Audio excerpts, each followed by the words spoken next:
అటు ఏలూరు జిల్లా Polavaram Janasena party MLA Chirri Balaraju కాన్వాయ్పై రాత్రి దాడి జరిగింది. ఆయన కారుపై గుర్తు తెలియని వ్యక్తులు రాళ్లతో దాడి చేశారు.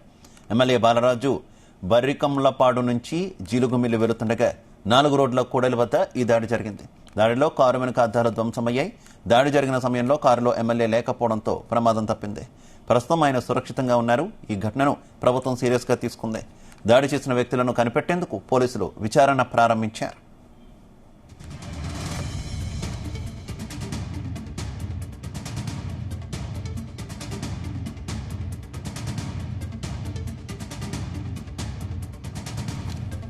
మరోవైపు పోలవరం ఎమ్మెల్యే చిర్రి బాలరాజు వాహనంపై చోటు చేసుకున్న రాళ్ల దాడిని తీవ్రంగా ఖండిస్తున్నామన్నారు డిప్యూటీ సీఎం పవన్ కళ్యాణ్.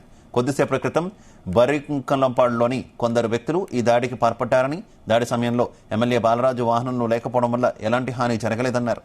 ఈ ఘటనకు కారకులైన వారిని పోలీసులు తక్షణమే గుర్తించి కఠిన చర్యలు తీసుకోవాలన్నారు.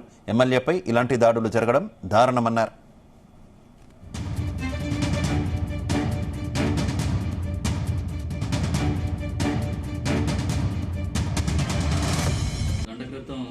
బరింకలపాడు అడ్డ రోడ్డు కాడ జరిగినటువంటి నా కారు మీద గుర్తు తెలియని దుండగులు నా వాహనం మీద దాడి చేయడం జరిగింది. ఆ వాహనంలో నేను లేను. అందులో 3 ఉండటం జరిగింది. వెనకాల నుంచి వచ్చి ఎవరో రాయితో కొట్టారనేసి అందులో వెళ్ళేటువంటి వాళ్ళు చెప్పారు. నాకు ఎలాంటి అపాయం జరగలేదు. నాయకులు కానీ, కార్యకర్తలు కానీ, ప్రజలు కానీ ఎవరు కూడా భయభ్రాంతులకు గురి కావద్దు. నేను సేఫ్గానే ఉన్నాను. అలాగే ఈ దాడి చేసినటువంటి వారిపై మేము తప్పకుండా చర్యలు తీసుకోవడం జరుగుతుంది. ఎవరు కూడా భయభ్రాంతులకు గురి కావద్దని మరొకసారి తెలియజేస్తాను. అందరికీ నమస్కారం అండి. నేను పోలవరం డిఎస్పీ సురేష్ కుమార్ రెడ్డి. ఈరోజు ఇంతకుముందే మనకు వచ్చిన సమాచారం మేరకు పోలవరం ఎమ్మెల్యే చిర్రి బాలరాజు కారుపై కర్రలతో రాళ్లతో దుండగుల దాడి అని కొన్ని మీడియా ఛానల్స్లో వస్తుంది. దాని మీద ఇమీడియట్గా మేము సమాచారం తెలియగానే మేము ఎంక్వైరీ చేయడం జరిగింది. దీంట్లో ఆ ప్రమాద సమయంలో ఎమ్మెల్యే గారు కారులో లేరు. ఎమ్మెల్యే గారు ఇంట్లో ఉన్నారు. మేము ఎమ్మెల్యే గారితో కూడా మాట్లాడటం జరిగింది.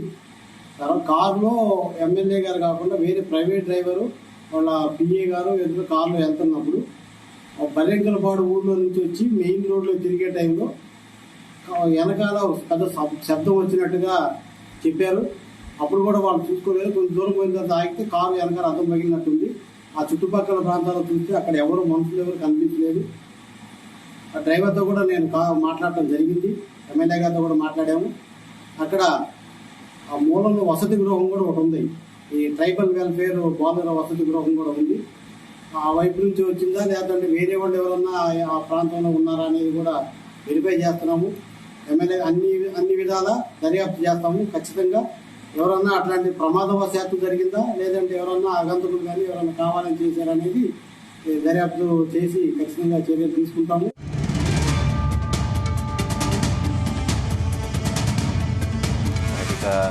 ఎమ్మెల్యే బాలరాజు మీద దాడికి సంబంధించి మరింత సమాచారం మా కరెస్పాండెంట్ దుర్గాప్రసాద్ అందిస్తారు. దుర్గాప్రసాద్.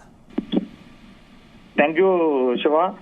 పోలవరం జనసేన ఎమ్మెల్యే చిర్రి బాలరాజు కారుపై నిన్న రాత్రి దాడి జరిగింది. ఆయన కారుపై గుర్తు తెలియని వ్యక్తులు రాళ్లతో దాడి చేశారు. ఎమ్మెల్యే వాహనం బరింకలపాడు అంటే జీలుగుమిల్లి మండలం బరింకలపాడులో ఎమ్మెల్యే నివాసం ఉంటారు. ఆయన స్వగ్రామానికి ఎమ్మెల్యే వాహనం బరింకలపాడు నుంచి జీలుగుమిల్లి వెళ్తుండగా 4 రోడ్ల కూడలి వద్ద ఈ దాడి జరిగింది. దాడిలో కారు వెనుక అద్దాలు పూర్తిగా ధ్వంసమైన పరిస్థితి ఉంది.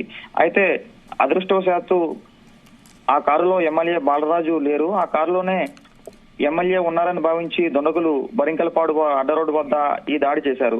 అయితే ఈ దాడిలో కారు అద్దాలు పూర్తిగా ధ్వంసం అయ్యాయి. ఈ నేపథ్యంలో వెంటనే కారులో ఉన్న ఎమ్మెల్యే అనుచరులు 3 కిందకు దిగి దాడికి పాల్పడ్డ వారిని పట్టుకునే ప్రయత్నం చేశారు. అయితే వారు అక్కడి నుంచి వెంటనే పరారయ్యారు.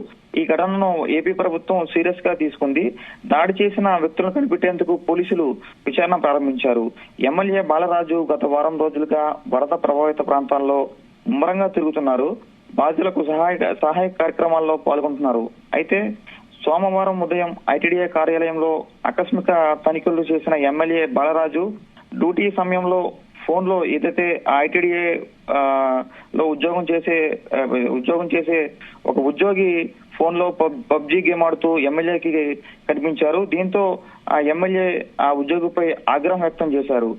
ఆ ఉద్యోగిని వెంటనే సస్పెండ్ చేయాలంటూ కూడా ఆయన ఉన్నతాధికారులకు ఆదేశించారు. దీంతో సాయి కుమార్ వర్గం దాడి చేసిందా, ఏదైతే ఆ ఉద్యోగి అయిన సాయి కుమార్ వర్గం దాడి చేసిందా లేక ఇంకేదైనా కారణాలు ఉన్నాయా అనే కోణంలో కూడా పోలీసులు దర్యాప్తు చేస్తున్నారు. ఇక ఈ ఘటనపై స్పందించిన జనసేన అధినేత బాధ్యులపై ఏదైతే దాడి చేసిన దుండగులపై కూడా కఠిన చర్యలు తీసుకుంటామని కూడా ఆయన చెప్పిన పరిస్థితి ఉంది. అయితే పోలవరం ఎమ్మెల్యే చిర్రి బాలరాజుని ఆయన ఫోన్ లో పరామర్శించి దాడికి సంబంధించిన అయితే ఈ ఘటనపై ఎమ్మెల్యే బాలరాజు ఒక వీడియోని అయితే విడుదల చేశారు. ఆయన ఈ దాడి విషయాన్ని ఏదైతే నియోజకవర్గంలో అభిమానులు కార్యకర్తలు కూడా భయాందోళన చెందొద్దు, కారులో నేను లేనప్పుడు ఈ దాడి జరిగిందంటూ కూడా ఆ వీడియోలో ప్రస్తావించారు. అయితే ఎమ్మెల్యేపై ఇలాంటి దాడులు జరగడం దారుణం అన్నారు. అయితే ఆ కారులో తాను లేనని తన అనుచరులు ఉన్నారని మాత్రమే ఆయన వీడియోలో వెల్లడించారు. వారికి కూడా ఎలాంటి గాయాలు అవ్వలేదన్నారు. తాను క్షేమంగా ఉన్నానని ఎవరు కూడా ఆందోళన చెందవలసిన అవసరం లేదన్నారు. దాడిలో తన కారు అద్దాలు మాత్రమే ధ్వంసమయ్యాయని ఎమ్మెల్యే బాలరాజు తెలిపారు. అయితే చీకటి పడడంతో దాడికి పాల్పడ్డ వారిని గుర్తించలేకపోయామని ఎమ్మెల్యే అనుచరులు అయితే మీడియాకు తెలిపారు. ఎమ్మెల్యే ఫిర్యాదు చేయడంతో పోలీసులు దాడి చేసింది ఎవరు అనే విషయంలో తెలుసుకునే పనిలో పడ్డారు. అయితే ఈ ఘటనపై మరిన్ని వివరాలు తెలియాల్సి ఉంది.